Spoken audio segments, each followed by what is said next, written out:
Morning, church. I'm not new to you guys. I've stood here before, but not as a preacher of the day. And I'm actually smiling because Pastor Mulika has just reminded me of that incident where we had a slight accident. Actually, when I realized that my sister knew him, I didn't charge them because it was a minor accident. So so it's a good thing I didn't charge them because now today would be a different story. I actually remember my niece saying, "Gari mevunjika," because of the bang. But all is well. And today I'm speaking.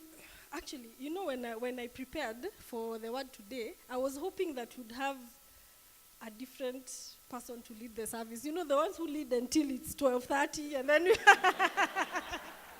unfortunately, so now I have an hour. And I'm speaking about discipline. When we think about discipline, the people we can emulate or we can think about who are disciplined in our lives are athletes.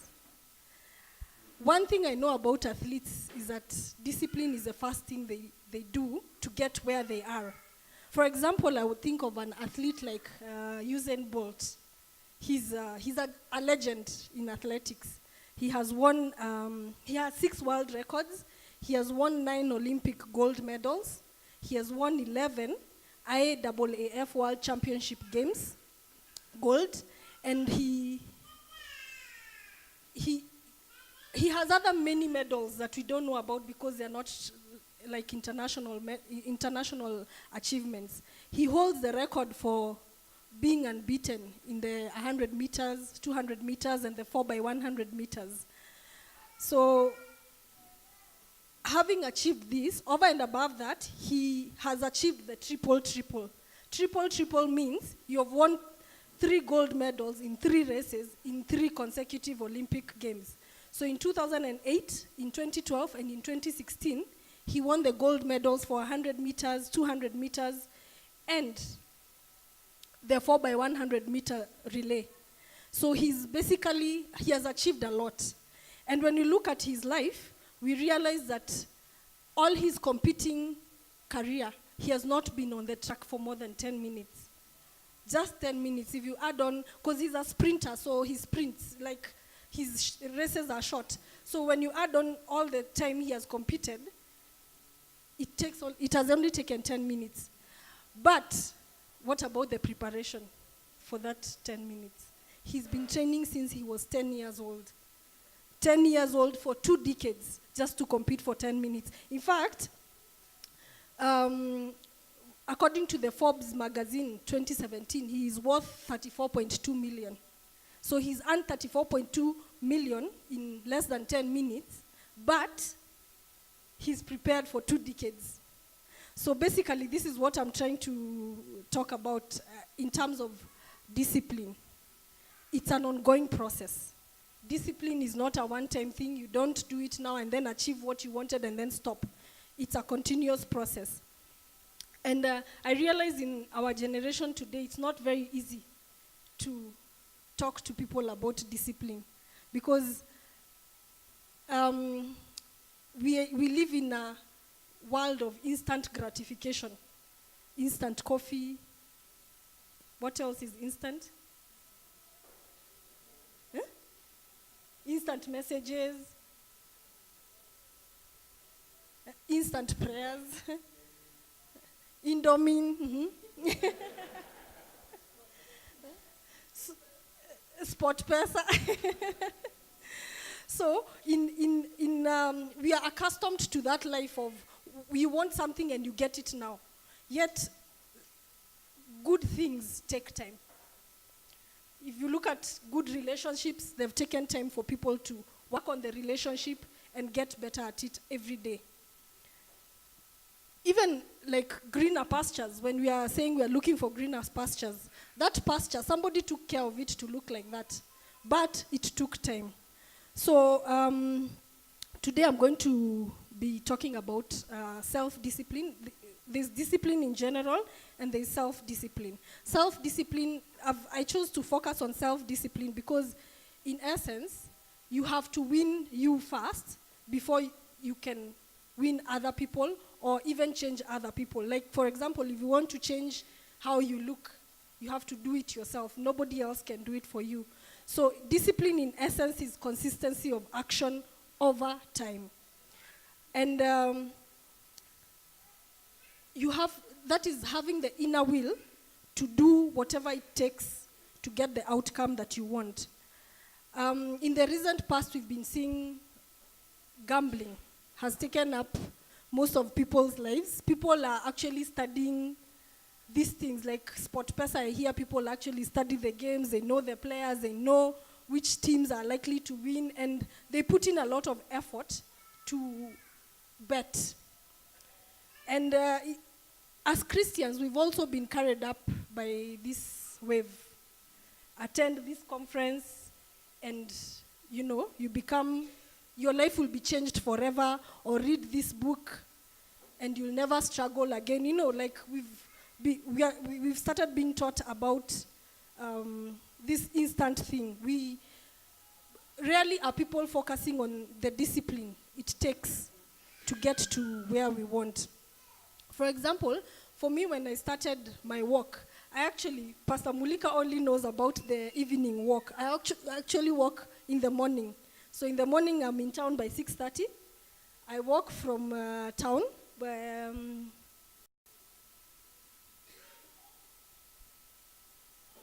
let's say from GPO. I walk from GPO.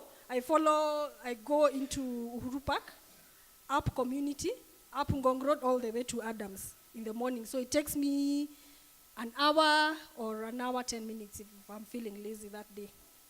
So I get to the office by 8 o'clock. I've changed. I'm ready for work. And I've sat down and done the work. Like, I've started work before anybody else, because my colleagues, most of them get to our office at 9. And then in the evening by 5, I try. Okay, in the morning, that is a must. Like, I have to do it. In the evening, I try. Sometimes you find that work doesn't allow. But in the evening also, at 5 o'clock, I leave the office. I change into my walking attire. That is comfortable sports shoes and tracks, and then walk. I think John says he sees me in the evening as he goes home and as I walk. So I walk from Adams. I use Ring Road, like Yaya, to Yaya, then from Yaya into Kile, all the way the cars follow. I don't use any shortcuts. So I follow the way the cars follow until Westlands, because I pick my matatus at Westlands. So, and then over and above that, I mixed that with changing my diet. So I have to be very keen on what I'm eating. So the reason why I started that was because I realized I had gained weight. In mid-2015 to about August 2016, I was living outside the country for work. And I let go. Before that, I also used to exercise, not that much, but close to that. So I realized I'd gained weight. And I needed to change, like, what I was doing. So that's why I started my walking exercise and then my diet. Okay, let's start with the word. Let us turn our Bibles to Corinthians. Corinthians chapter 9.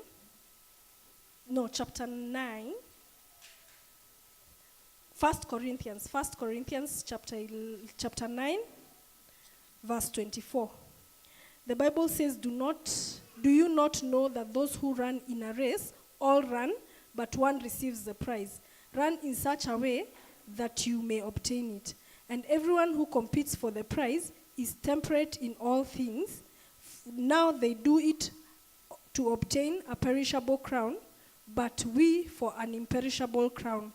Therefore I run thus, not with uncertainty.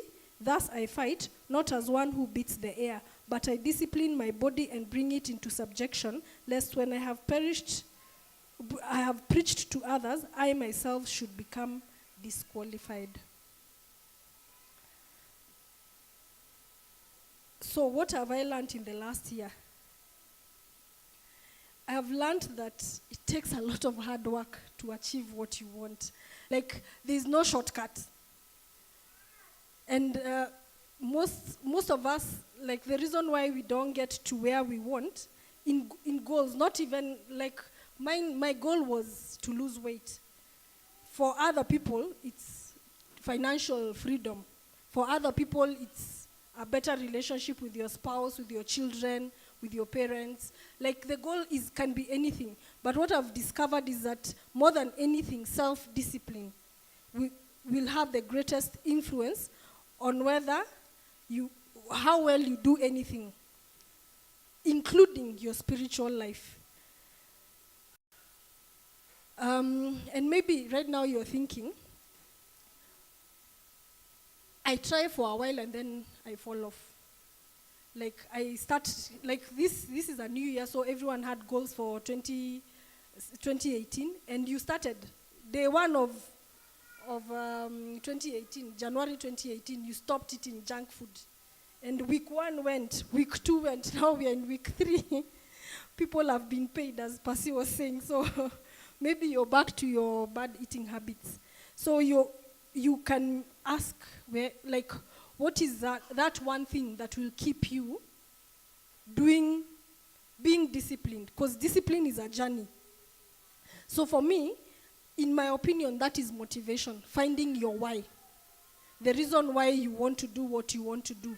If you want to have a better relationship with your spouse or with your children, find a why, find a very strong why. For example, if I came and put a piece of wood here on top of 2 stones, one on one side and the other one on the other side. If I put them here and I told you for 1,000 bob you can walk across, how many people would? Almost everyone will do it. Like, they can walk across and their 1,000 bob is theirs like that. What if I put that piece of wood across two buildings, like the height of KICC? And then I told you for 1,000,000 bob, walk across. Chances are that you would, but you'd think a lot. You'd really, like, it would be something you'd have to dig deep. But what if that same plank of wood is placed on the 2 buildings, KICC, and then one of the buildings is on fire and your child is in there? Would you even think twice to walk across? You'd be running across you'd only realize what you've done after you've gone across, picked your child and come back. That's when you'd realize, hiya, kumbe I can walk. So finding, like, in that situation, saving your child from the fire is a why. And it has motivated you to move and to go. That's the same thing with you as a person. You have to find your why. For me, actually, what made me want to cut a bit of weight was for my health. Like, going up the stairs, I was breathless. And I realized this is not something I want to. And then my friends and people I know would tell me, hey, umenona. I know they meant well, but that made me, it wasn't something, they didn't mean well, eh? So that was not something I wanted to hear for myself. So that was my why. And that is what has kept me going all this time. So you remember that there is nothing you cannot do, there's nothing you cannot have, and there's nothing you cannot become. But you have to find the why. That's one reason that will make you go. So in looking at self-discipline, I looked at 4 areas that we can all work on to make ourselves more disciplined. And these 4 areas are time management, goals, thoughts, and habits. So I'll start with time management.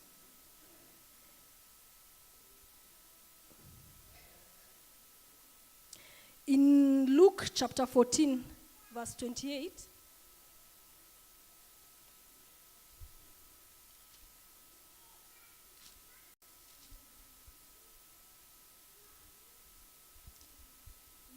Luke chapter 14, verse 28. For which of you intending to build a tower does not sit down and first count the costs, where he has enough, whether he has enough to finish it. Now that we've established that great things take time, time management is the first thing you need to take care of as a person. And we are not looking at time as a resource, because we all know that everybody has 24 hours, everybody has 168 hours in a week. So we are looking at time as a priority. How do you prioritize your time in order to find time to be disciplined in what you do? We all see people around us, and even you can point out at somebody maybe you look up to, or somebody you know on a personal level who has achieved a lot in their life. Like they seem to be going. Yet for you, you seem to be not doing much. Like you feel like you keep running. Like you're running, but nothing much is achieved. You have obligations from your family, you have obligations from work, you have other obligations you do on the side. So basically, it's like there's no time for you. And yet, maybe you have a goal. As we said, in 2018, maybe your goal was to become, like, to read your Bible more.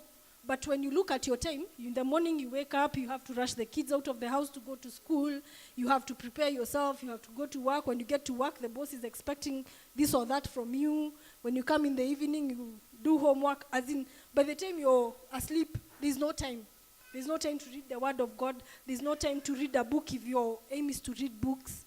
There's no time to do that thing that you love. Like maybe you want to play the piano, but there's no time because you have all these obligations. But then, and we realize that there's not going to be any more time. Like you can't have 25 hours in a day. There's a law that time is set at 24 hours. So what do you do? Since time is a great equalizer, that all of us have the same time, what do you do to find time for yourself? I have been guilty of saying, I'd like to learn how to swim, but I don't have time. In fact, that was one of my goals for this year. And the thing I've realized is that if I want that time, I have to create it myself. But the first thing I would urge or I would tell you to do is to track your time first. You can't create time if you don't know what you're currently using your time for. So for example, I took a piece of paper and started tracking the whole day, what I do every day. When I wake up in the morning, what do I do? How long does it take me to do it? So if you track all your hours, let's say for a week would be a good thing. Like it would be enough time to show you how you spend your time. And don't cheat on this tracking your time. You know, some people don't want to put that they are on Facebook 17 hours out of the 168 in a week, or they don't want to say that they have been playing SportPesa for 20 hours. So put your time in such a way that you can see clearly what you spend your time on. And I would advise you to pick the week that is typical. You know, if you pick, like, let's say the first week of January when you're taking your kids to school, then you'll have included on your time track that I spent 3 hours at my child's school registering. But that is not something that happens every week. So it will distort how you spend your time. So start with a week that is typical. Even if you want, take a month or 2 weeks. Just track and then see where you are in terms of your time, how you spend your time. Once you know how you spend your time, then now you can start there. Now you know what to cut, or what to minimize, or what to interchange with what, so that you can have time for that one thing that you want to do. For example, when I started my walking, the first thing I did was to realize that I needed to change, like I needed to lose weight. But I'm like everybody else. I wake up, I prepare, I go to work, I come back there's no time even to set aside like to go for the gym. So I realized I have to put this workout in a place where it can be done every day, and then it doesn't affect any other thing in my life. So I looked, when I tracked my time, and I realized I get to the office as early as 7 o'clock. Our time, like in our company, we are required to report by 9. So I'm like, okay, so I have between 7 and 9 o'clock. How can I incorporate my workout between 7 and 9 o'clock in such a way that I realized since that time, it's okay, I used to use that time to put a bit more work, but since it's time I can, take for myself, I decided to take it for myself. So the first thing you do is first track your time. And you don't need to use a piece of paper like me. There are people who are good with Excel. You can use an Excel sheet. There are people who are good with apps. You can download an app and do it. And then since you've found your way and you're tracking your time, now when you find that place where you can put that habit, what you want to start, that discipline that you want to put yourself, you need to do it for you. Because, for example, you're asking me, maybe you're different from me, you drive. So you have to drive to work or to pick your kids in the evening and then take them home, do homework, do everything. By the time you're done with all those responsibilities, it's time for bed. When do I work out or when do I read? My advice would be, look at the quality of time you do these things. For example, maybe in the evening, you've set that time to spend with your kids and to know how they were. But you find that maybe you're spending time with your kids, but at the same time you're on your phone. So the quality of time you spend with your children or your wife is not good enough for them to give you space, to create time for what you love to do. So why not create quality time with these people that you love? Let's say as you pick them up from school, let's say from 5:30 or 6, pick them up, spend time with them, do homework, and then do everything. By 8 o'clock, you've had enough time with them. Then from 8 o'clock to 10 p.m., you can do something. Those are 2 hours. You can exercise in your house if exercise is your thing. You can read a book. You can read the Word of God. There are so many things you can. But with time management, I found that the first thing is to take stock. Once you take stock and you understand what you have with you on your hands, then you can be able to, to see how to change or to see where to incorporate the habit that you want. Then the next thing is goals. And this is where it becomes interesting because I know all of us have a goal, and probably there's those of us who have let go of our 2018 goal and have fallen back to the routine. Successful people in everywhere, they come in all shapes, all sizes, all ages, all colors. Success does not choose. It can be for anyone. But they all have one thing in common. They have goals. If there's somebody you look up to, maybe there's somebody who is your mentor or somebody you think their life is going well, if you walked up to them on a random day and asked them what their goal is, they might not tell you what the goal is, but they will definitely confirm there's a goal. So with self-discipline, I've realized if you don't have a goal, then you don't know where you're going. And therefore, you don't know, you have no direction. I'm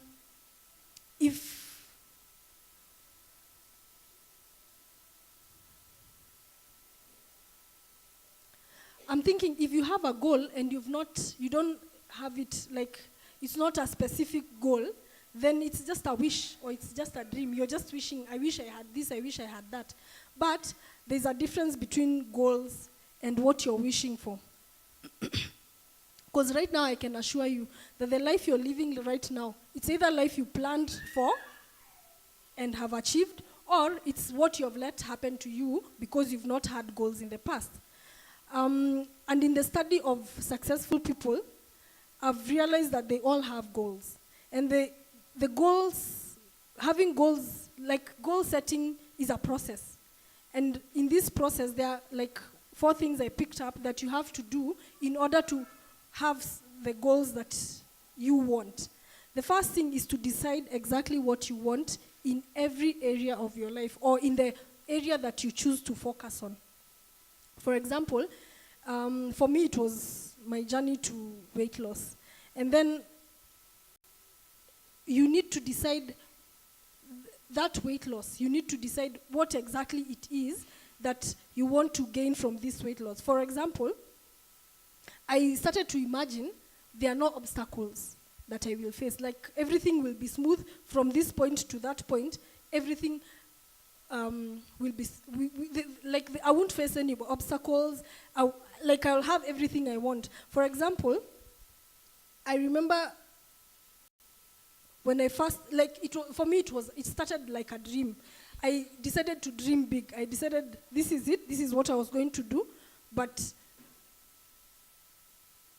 I realized that if I say I want to, but I don't specifically put it down, then it's just a wish. This goal of this first part of deciding what you want to do, I would urge you to dream big. Like dream as big as you can. For example, if you want to start a business, dream that business is a success. You haven't started, you just dream, and you'll not face any obstacles. If you need money, the banks will be ready to offer you money without a lot of problems. If you want to read the word of God, assume that there'll be no distractions, that everything you want will come to pass. Then the second step is to write it down. This is very key, because your goals have to be in writing. Studies have shown that 44% of people who write down their goals achieve them, as opposed to only 4% of those who don't write it down. Why do they achieve them? Because when you write your goal, it sort of registers in your subconscious mind that this is what you want. Your subconscious mind now opens up to give you ideas of what you can do.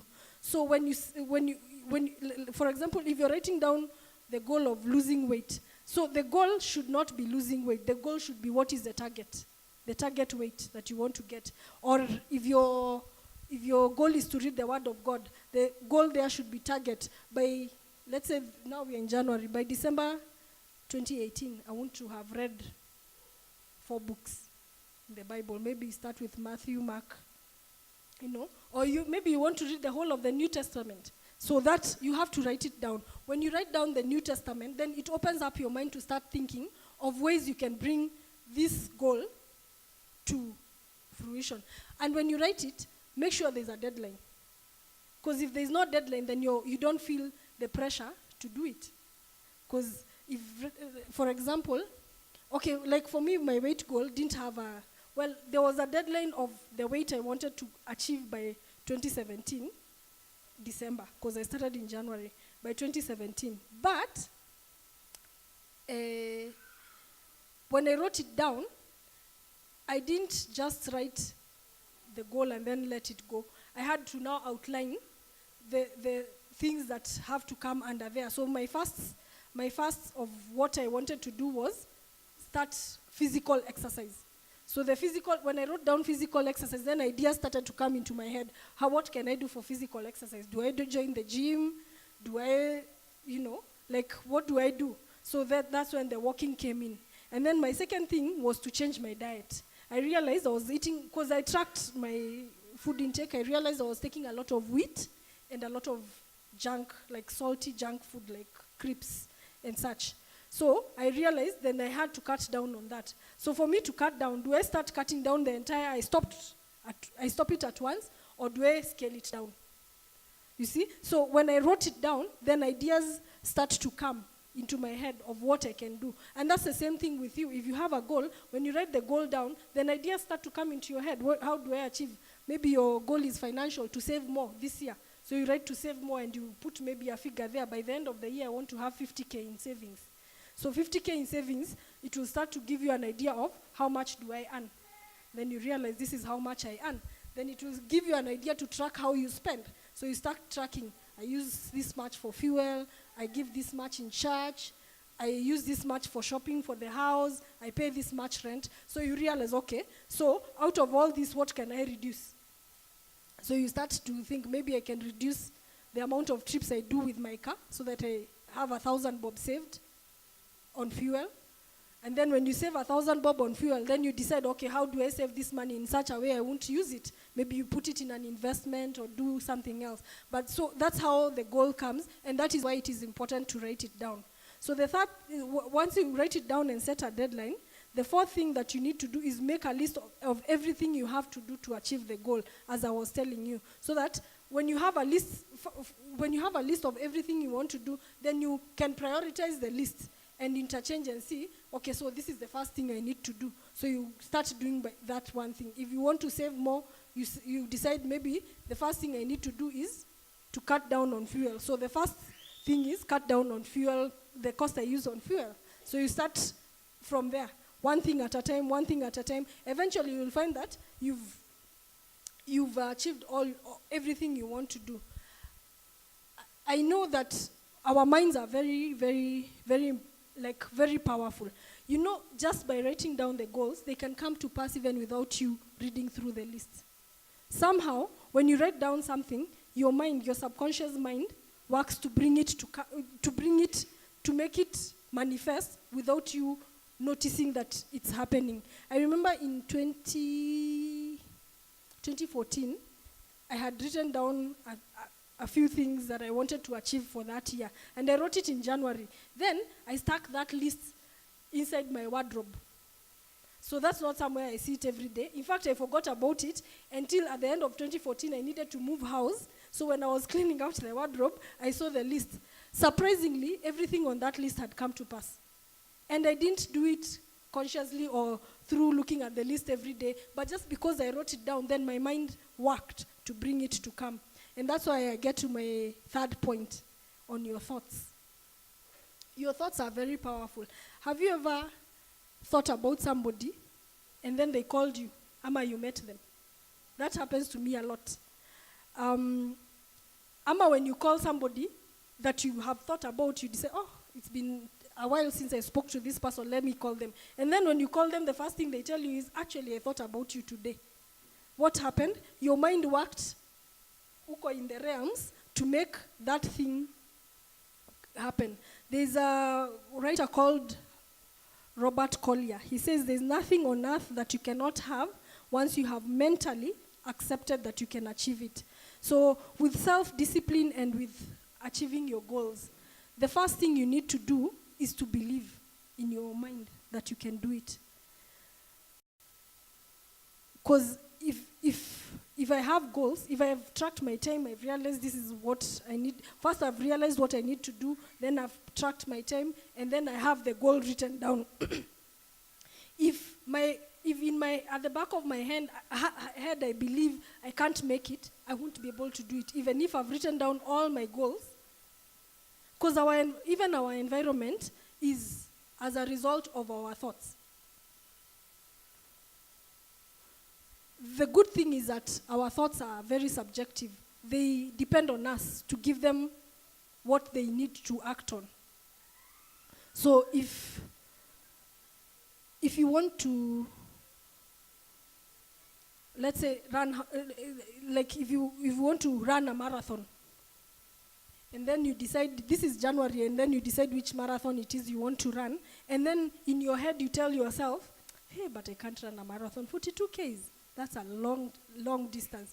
Your mind, every time you try to even attempt to practice or to do, to start preparing for the marathon, your mind will make it that you won't make it.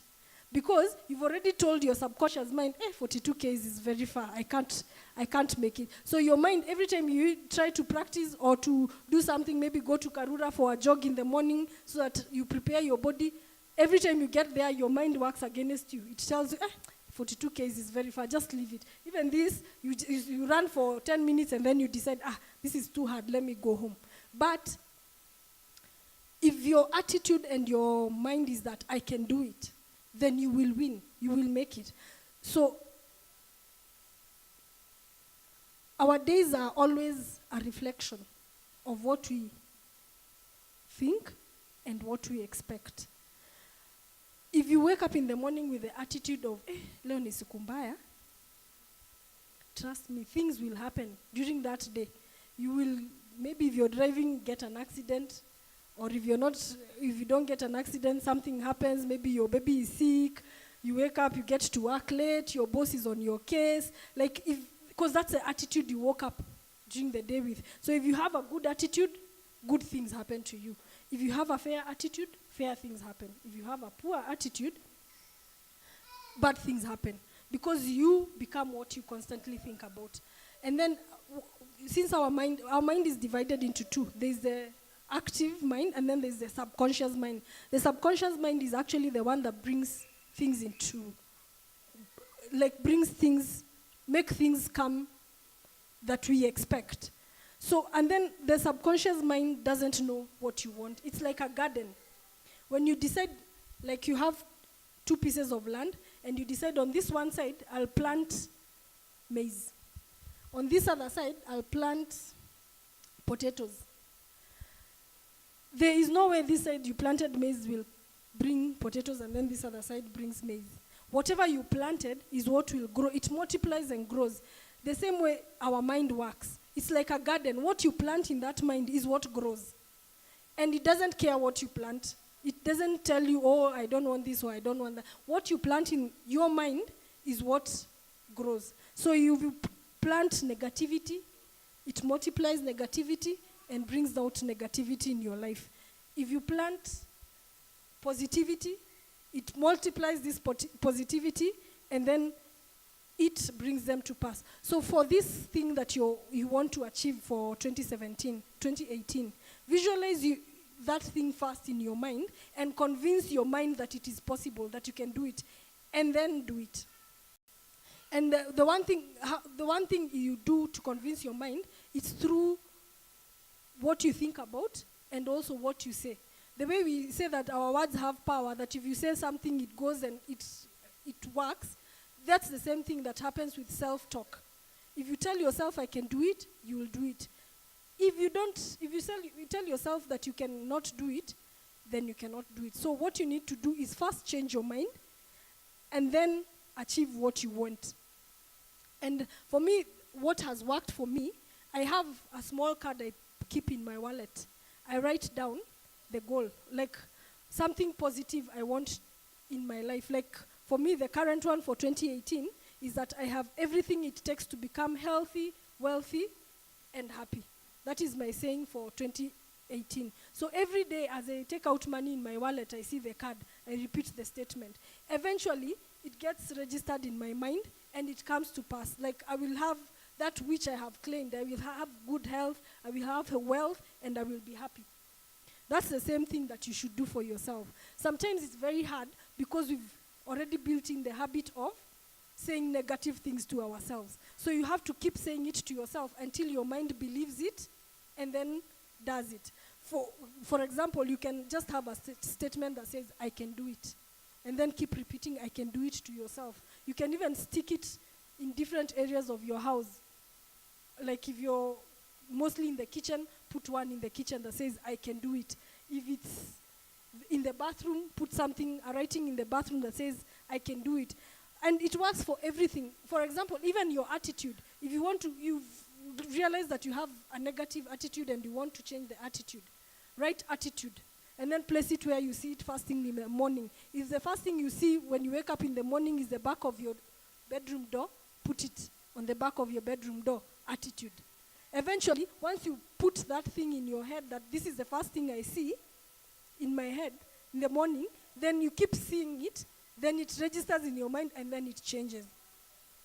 I know of someone who wanted to get married. So they wrote down the qualities of the person they wanted to marry. Down to their height, the way they will look, the family they will come from.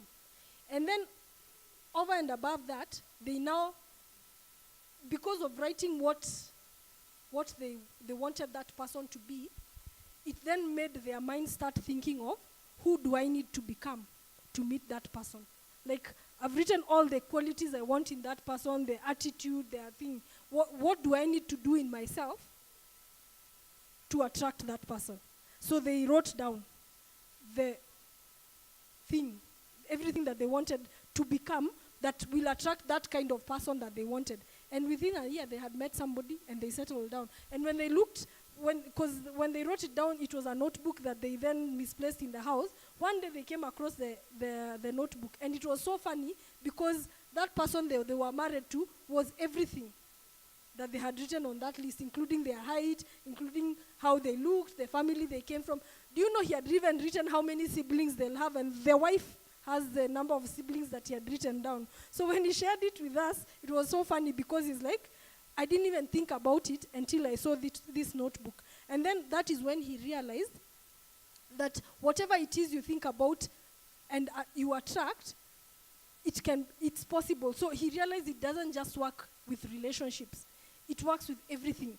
Like for instance, if you want to buy a car, and then you think maybe I want a Vitz, you start seeing Vitz around you, like you're like, where have they come from? Because your mind is already now aware. There's an awareness of, I want to buy a Vitz. So everywhere you turn, there's a Vitz. Everywhere you turn, there's a Vitz. So it's the same thing if you want to achieve that goal that you want. When you write it down and then you see it every day, your mind becomes aware. And then slowly it comes to be achieved. And then the fourth point on this self-discipline thing is habit. I know we don't like to hear a lot about habit because we have not very good ones. So habit is a process in which our brain controls the sequence of actions into it turns a sequence of actions into an automatic routine. So basically it chunks different actions into a routine, then into a habit. So if you want to, okay, let me use my example. When I started working, the first week was hard. Like I would get to the office, I am so tired, I'm thinking, this one I'm going to quit. Tomorrow I'm not going to do it. And then I had that fear of, na watu wakiniona. Ama somebody who knows me anione asubuhi nimevaa tracksuit and they know I work in an office, they'll wonder, what is happening? But then now, after doing it for a while, it became a habit. In the morning, when I get to town, I don't even think of, wacha nichukue mat. As in, automatically, my body starts to walk towards where I walk and I continue. So this chunking is, our brain tries to make things easy for us. For example, if what example do I give? There are those easy things that our brain has already chunked for us. For example, in the morning, when you wake up, you put toothpaste on the toothbrush. As in, there's a routine you follow in the morning when you wake up to prepare yourself to either go to work or come to church. So that thing, you do it mindlessly. You don't think, I need to put toothpaste, what do I do after? Because your brain has already put that into a routine and chunked it as one thing to prepare yourself. And then there are other complex ones, like driving. If you can remember the first time when you learned how to drive, it was a difficult process. As in, you had to think of, okay, when I get into the car, what's the first thing? Is the handbrake on? Is it on parking? Then you step on the brakes, then you start the car, and then you check around, you ask people to check for you if they can see there is space, then you exit, and then before you join the highway, you're like, how do I join this highway? As in, it's such a hard thing to do. But what about now? In fact, for me, when I started learning how to drive, I didn't even want people to talk because they're going to distract me. If you're a passenger in my car, you keep quiet because you're going to distract me. But now, it's a mindless thing. Like when you get into the car, like this checking the handbrake and thingy, they come automatically. And we even add other vices like talking on the phone while you're driving. And before that, you didn't even want the radio to be on because if anything is talking, you're not going to make it. So this habit, it forms like that. So for you to be able to use habit to bring self-discipline in your life, you have to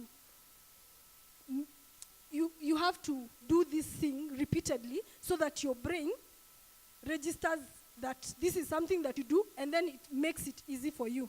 And it forms in it's sort of a loop. The first thing is that it gets a cue.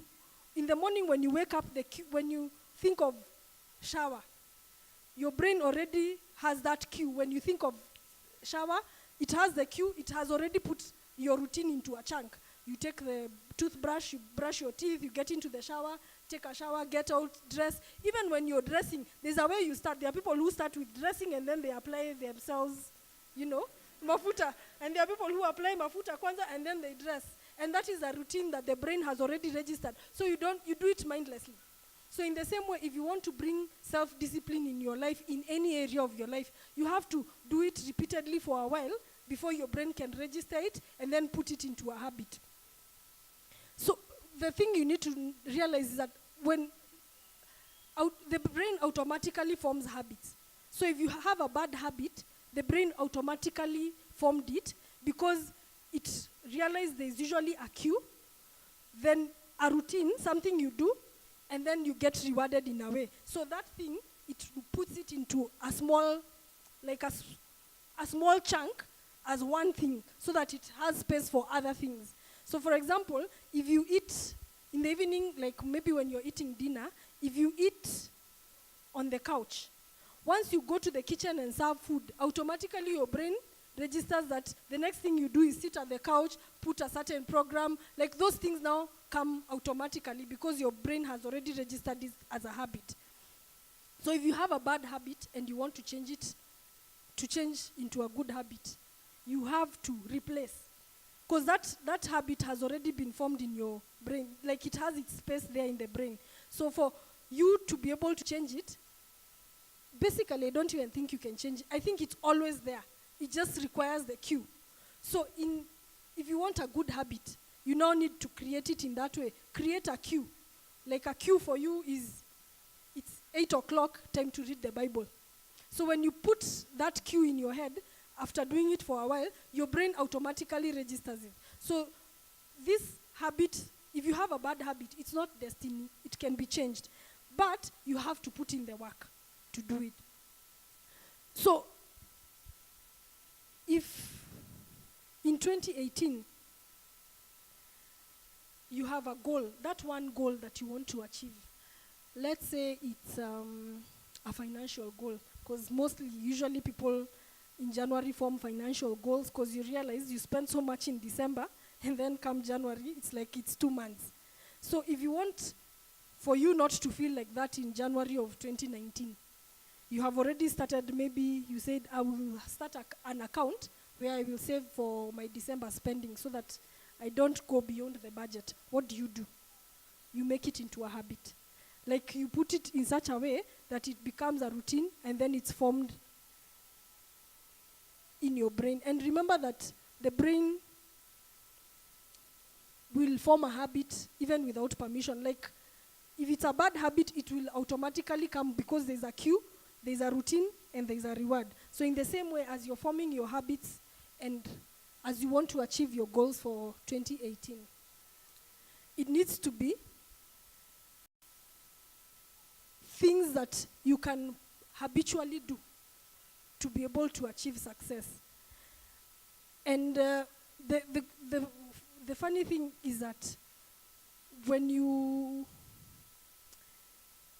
I don't know, like there's a ripple effect when you achieve discipline in one area of your life. You find that it flows to other areas of your life. Like for me, when I started the walking, I realized that time, when now I made it a mindless thing, I realized that I can put something else in there. And my other goal for 2017 was to read more. But I realized I didn't have time to read. So what did I do? I started doing audiobooks. So I put an audiobook on my phone. I put my headphones on. So as I walk, I'm exercising. At the same time, I'm reading, or rather, listening to a book. So by the end of it, you find that you've read a number of books that you would not have read had you decided that you have to put each thing on its own. And then I also realized when I achieve self-discipline in my workout, my time management becomes better. Because then I realized, since I wanted to work in the evening at 5, I then put it to myself that during the day, I have to work in such a way I don't have to stay late in the office. And I started now getting rid of the time-wasting chunks that I do. For me, it was YouTube in the morning. Like that, sometimes that 1 hour that I used to get to the office at 7 was YouTube. It's personal development. But now I realize you can no longer do YouTube in the morning because you've gotten to the office at 8 and you want to leave by 5. That is another 1 hour you can use to do work so that in the evening you don't have to leave the office late, and therefore I can get to do what I love to do. And that's why, so now as I conclude, I would say this. If it's something that you really want to, it's up to you to prioritize it. Because time is not having time is not about a resource. It's about a priority. Because if you tell me, okay, this year I want to spend more time with my family, and then you get a promotion at work that requires you to be away from the family for a week or for a month, then what are you saying? You're saying that work is more important than spending time with your family. So it's up to you to prioritize. And then, so that is on time management. And then I would say this in terms of goals. If you don't know where you're going, any road will take you there. So you'll be distracted by other secondary activities. For example, you thought of a financial goal to save more, or it's not in your goal to do, let's say, somebody comes and tells you, oh, there's land in Kitengela and it's 200K, so we go and buy. But it wasn't in your plan, as in that was not in your plan to buy land. But because you didn't have your goals written down with all the action points that you need to do, you get carried away. Or for us ladies, you meet your friend who knows another friend who has a baby shower. They tell you, there's a baby shower this weekend, si tuende. You didn't have a goal for that day, or rather it wasn't written down, it's not prioritized. So you follow your friend to a baby shower. Maybe this baby shower you require to dress in a certain way, you don't have the outfit. You go and spend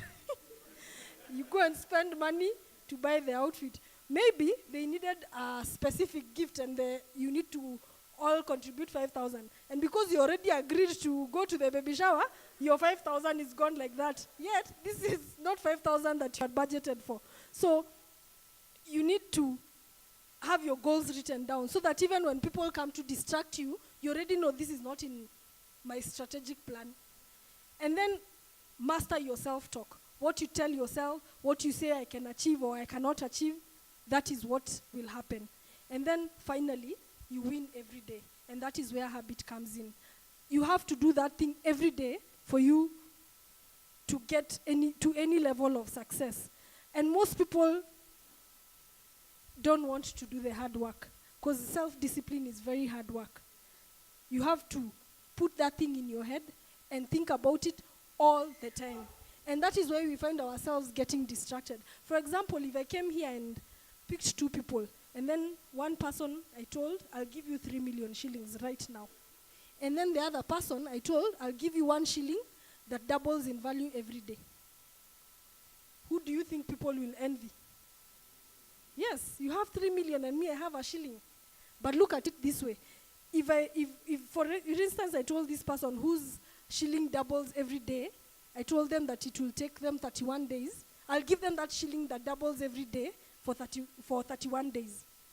At the end of the day, do you know how much money that person will have? Yes, a lot. If you do the math, I did the math, it's 1,073,741,824 shillings. But it's because they were willing to take this one thing that grows over time, other than run for the 3 million that they have now. So at the end of 31 days, the person who chose the shilling will have 3 times, over 3 times the person who chose all the money at once. So what I'm trying to say is, choose or make your mind, be ready to do the work. Don't just look at the surface. Be willing to go deep and look at the value of hard work.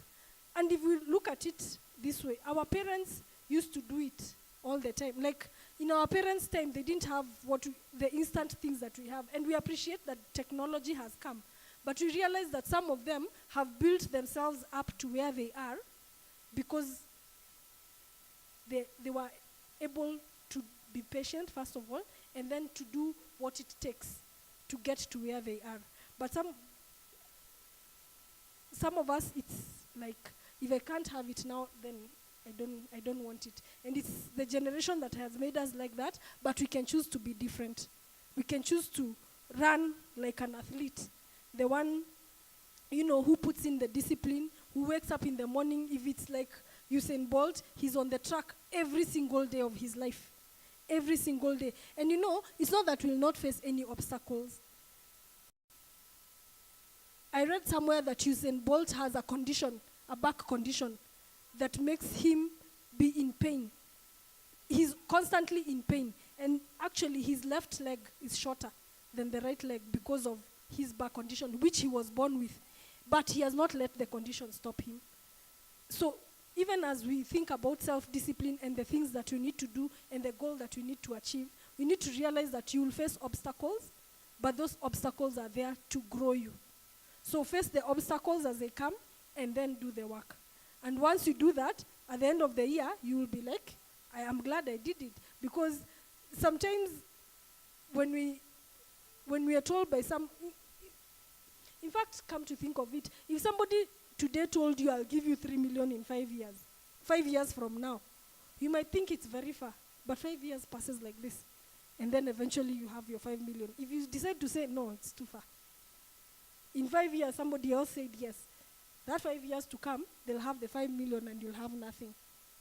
So what I'm trying to say is that it takes hard work, dedication, but you can do it. Thank you.